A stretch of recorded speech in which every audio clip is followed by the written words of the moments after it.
When the crew landed on that dull, lifeless planet, they thought the biggest danger might be boredom.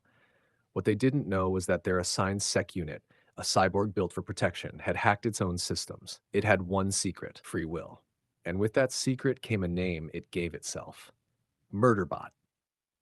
Now, don't let the name fool you. Murderbot isn't a killing machine with a thirst for blood, though, yes, it has committed a murder or two.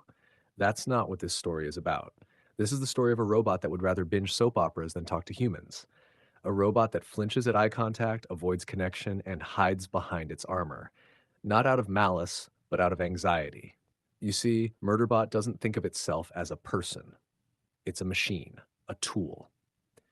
But the more time it spends with its human crew, a band of emotionally intelligent, painfully earnest scientists, the harder that lie becomes to maintain. They try to include it. They talk about their feelings. They offer it a seat at the table. And to Murderbot, all of that is deeply uncomfortable. It knows how humans act from TV, not from real life. So it copies behaviors it's seen in melodramatic shows like The Rise and Fall of Sanctuary Moon. It asks questions like, "How's your home life?" Not out of care, but because that's what characters do on TV. But something strange begins to happen.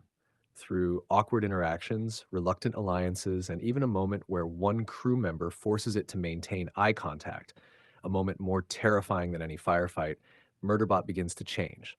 Not because someone fixes it, not because the story demands it, but because it chooses to. This show doesn't treat its neurodivergent, genderless protagonist like a problem to be solved. It treats Murderbot like a person finding its way, even if that way includes watching hours of trash TV in its private pod. It doesn't ask, "Why don't you fit in?" It asks, "What if you already do?" Yes, the show can be a little formulaic. Every episode ends with a cliffhanger. Every next one starts with a resolution. But underneath that structure is something much more human: a story about belonging, about making space for someone who doesn't know how to ask for it. And here's the best part: Murderbot would probably hate this show. Too many emotions, too many people talking about their feelings, not enough explosions. But for the rest of us, especially those who've ever felt like outsiders, it's kind of perfect.